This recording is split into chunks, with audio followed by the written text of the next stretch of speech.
Salam Wirausaha, dilaporkan oleh Kompas.com tanggal 3 Mei 2021 bahwa pemerintah menargetkan rasio kewirausahaan Indonesia senilai 4% di tahun 2024. Memasuki semester pertama tahun 2021, rasio kewirausahaan Indonesia saat ini masih kalah dari negara-negara tetangga.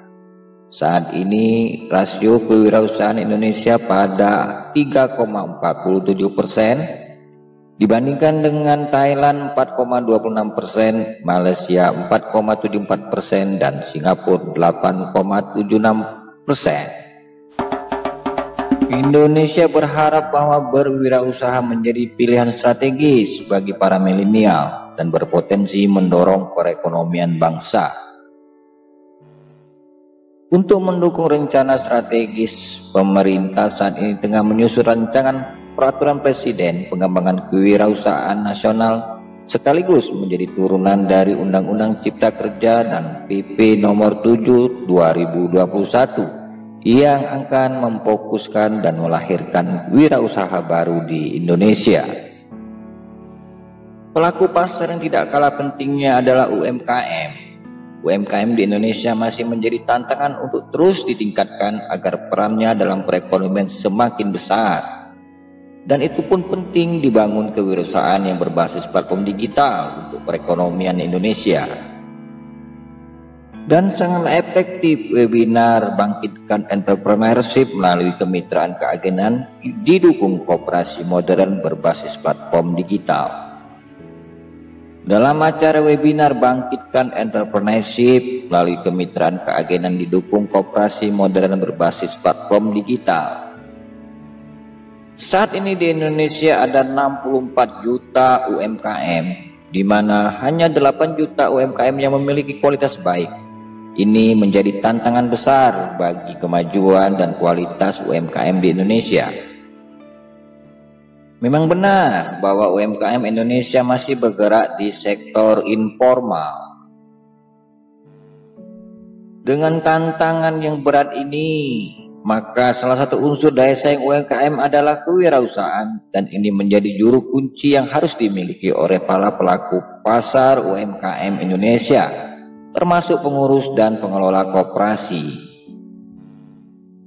Dengan jumlah penduduk 270 juta jiwa, penduduk Indonesia saat ini merupakan populasi yang sangat memberikan potensi yang luar biasa, di mana 68,75% masuk dalam usia produktif, dengan generasi milenial 69,90 juta jiwa atau 25,87%, dan generasi Z 75,49 juta jiwa atau setara dengan 27,90% dari populasi. Dan ini merupakan kekuatan atau merupakan kapital sosial yang harus dibangun bersama. Potensi yang luar biasa untuk Indonesia yang didukung oleh generasi milenial dan generasi Z yang ada di Indonesia. Generasi milenial atau generasi milenium adalah generasi yang lahir dari tahun 1980 hingga tahun 1995. Sementara generasi Z adalah generasi yang lahir dalam rentang tahun 1995 sampai dengan tahun 2015.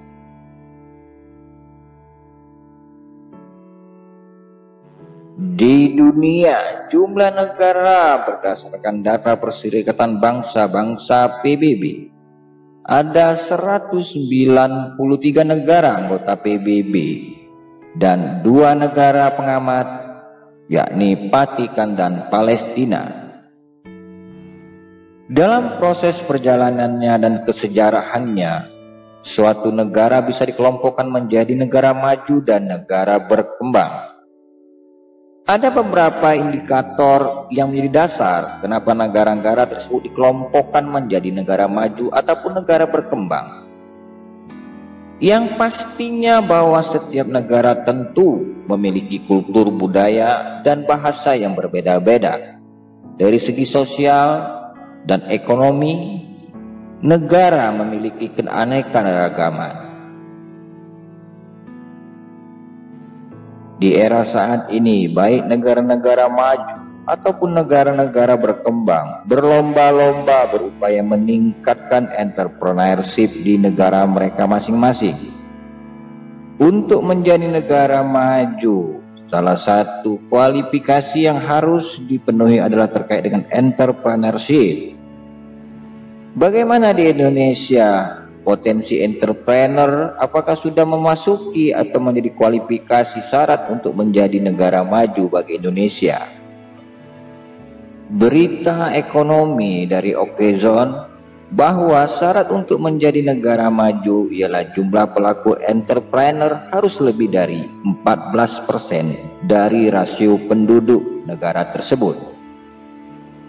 Dari informasi data yang diperoleh bahwa pada bulan April 2019 pelaku entrepreneur di Indonesia baru mencapai 3,1% dari jumlah penduduk, sehingga perlu diadakan percepatan dan kemudahan agar pelaku ekonomi Indonesia bisa meningkat jauh lebih tinggi. Diinformasikan oleh Kompas.com pada tanggal 25 Januari 2019, 10 negara kompetisi wirausaha terbaik dunia, dan dipertanyakan berapa rapor Indonesia. Global Talent Competitiveness Index (GTCI) telah merilis hasil riset terbaru tentang pemeringkatan kemampuan daya saing global negara-negara yang ada di dunia pada bulan Januari 2019. Tahun 2019, laporan GTCI berfokus pada daya saing global, khususnya bidang kewirausahaan, terutama bagaimana entrepreneurship ini didorong, dipelihara, dan dikembangkan di seluruh dunia, dan bagaimana hal ini mempengaruhi daya saing relatif dari berbagai negara di dunia. Hasil penelitian yang ditunjukkan oleh mereka bahwa negara dan kota dengan peringkat tertinggi memiliki kecenderungan paling terbuka terhadap pengembangan bakat wirausaha. Dan juga riset mengatakan digitalisasi dan globalisasi meningkatkan peran bakat kewirausahaan. Hasil riset menunjukkan pemeringkatan 10 negara terbaik kompetisi global bidang wirausaha.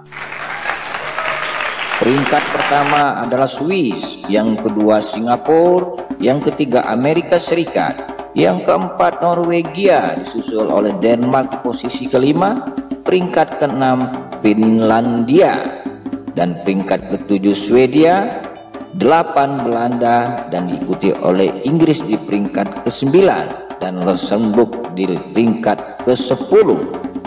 Tentang skor dari 71,18 sampai dengan tertinggi 81,82. Dari angka-angka ini begitu ketat kompetisi dalam global bidang wirausaha. Indonesia berada di posisi ke-67 dunia pada kompetisi wirausaha. Hasil riset pemeringkatan kompetisi global wirausaha. Dengan posisi ke-67 peringkat dunia, Indonesia masih unggul dari beberapa negara Asia lainnya, antara lain Meksiko di posisi 70, Brazil 72, India 80, Mesir 96, dan Iran 97. Di tingkat negara Asia, Indonesia memperoleh ranking 9 setelah urutan pertama Singapura, kedua Jepang, ketiga Malaysia, keempat Korea Selatan, kelima Brunei, keenam China, ketujuh Filipina, dan Thailand ke-8. Dengan demikian Indonesia menempati ranking 9 di peringkat negara-negara Asia. Indonesia dengan posisi peringkat ke-67 dunia yang memiliki skor 38,61 bila dibandingkan dengan peringkat 10 Luxembourg dengan skor 71,18. Setidaknya kita harus melakukan upaya 2 kali yang setelah kita lakukan saat ini untuk menumbuh kembangkan dan meningkatkan kinerja dari entrepreneurship di Indonesia.